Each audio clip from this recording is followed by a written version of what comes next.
नमस्कार, बहुत बहुत स्वागत है आप सभी का हमारे 2 मिनट स्टोरी में। दोस्तों, आज की कहानी बहुत ही खास है। एक बुढ़िया ने कैसे बचाई अपने अधमरे पोते की जान, कैसे सुना गया उसका प्रार्थना, कैसे उसके पास एक डॉक्टर आ गए। पूरी कहानी चलिए सुनते हैं। लेकिन सुनने से पहले आप सभी दोस्तों से मेरा प्यार भरा तहे दिल से आभार। आप लोग मेरा सपोर्ट कर रहे हैं, ऐसे सपोर्ट कीजिए और कम से कम कुछ लोगों को मेरी कहानी शेयर कीजिए। अब आइए सुनते हैं आज की कहानी। एक व्यक्ति गाड़ी से उतरा और बड़ी तेजी से एयरपोर्ट में घुसा। जहाज उड़ने के लिए तैयार था। उसे किसी कार्यक्रम में पहुंचना था जो खास उसी के लिए आयोजित की जा रही थी। वो अपनी सीट पर बैठा और जहाज उड़ गया।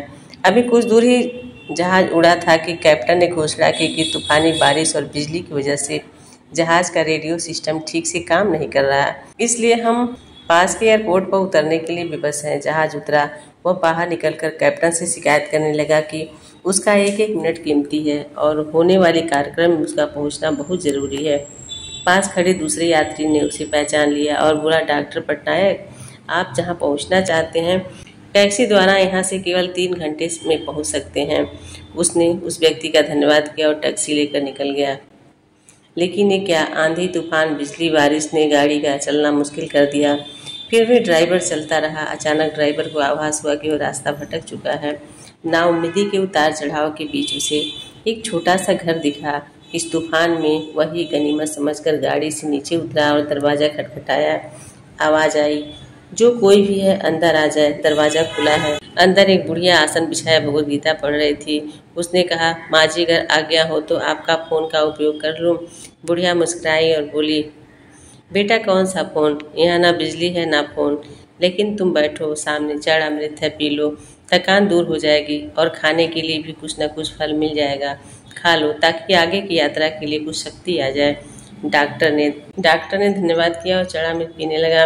बुढ़िया अपने पाठ में खोई थी कि उसके पास उसकी नज़र पड़ी। एक बच्चा कंबल में लपेटा पड़ा था जिसे बुढ़िया थोड़ी थोड़ी देर में हिला देती थी। बुढ़िया की पूजा हुई तो उसने कहा, माँ जी, आपके स्वभाव और व्यवहार ने मुझ पर जादू कर दिया है। आप मेरे लिए भी प्रार्थना कर दीजिए, यह मौसम साफ हो जाए। मुझे उम्मीद है कि आपकी प्रार्थनाएं अवश्य स्वीकार होती होंगी। बुढ़िया बोली, नहीं बेटा, ऐसी कोई बात नहीं है। तुम मेरे अतिथि हो और अतिथि की सेवा ईश्वर का आदेश है। मैंने तुम्हारे लिए भी प्रार्थना की है। परमात्मा की कृपा है, उसने मेरी हर प्रार्थना सुनी है। बस एक प्रार्थना और मैं उससे मांग रही हूँ। शायद जब वह चाहेगा उसे भी स्वीकार कर लेगा। कौन सी प्रार्थना? डॉक्टर बोला। बुढ़िया बोली, ये जो 2 साल का बच्चा तुम्हारे सामने अधमरा पड़ा है मेरा पोता है। ना इसकी माँ जिंदा है ना ही इसका बाप जिंदा है। इस बुढ़ापे में इसकी जिम्मेदारी मुझ पर है। डॉक्टर कहते हैं इसे कोई खतरनाक रोग है जिसका वो उपचार नहीं कर सकते। कहते हैं कि एक ही नामवर डॉक्टर है। क्या नाम बताया था उसका?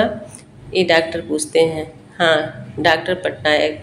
वह इसका ऑपरेशन कर सकता है। लेकिन मैं बुढ़िया कहाँ उस तक पहुँच सकती हूँ? लेकर जाऊँ कैसे? जाऊँ भी तो पता नहीं वह देखने को राजी भी हो या नहीं।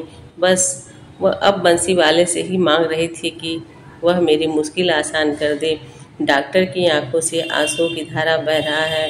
वह भराई हुई आवाज़ में बोला, माई, आपकी प्रार्थना ने हवाई जहाज को नीचे उतार लिया, आसमान पर बिजलियां कौधा दी, मुझे रास्ता भुलवा दिया ताकि मैं यहाँ तक खींचा चला आऊँ। हे भगवान, मुझे विश्वास ही नहीं हो रहा कि एक प्रार्थना स्वीकार करके अपने भक्तों के लिए इस तरह की सहायता आप कर सकते हैं। दोस्तों, वह सर्वशक्तिमान है। परमात्मा के भक्तों, उससे लौ लगाकर तो देखो। जहाँ व्यक्ति असहाय हो जाता है तब उनकी परम कृपा शुरू होती है। दोस्तों, आज की कहानी यही समाप्त करती हूँ और आपको कहानी कैसी लगी आप लोग ज़रूर बताइएगा। इन्हीं शब्दों के साथ विदा लेती हूँ। प्यार भरा नमस्कार। प्लीज़ हमें सपोर्ट कीजिए, चैनल सब्सक्राइब कीजिए और ज़्यादा से ज़्यादा शेयर कीजिए। धन्यवाद।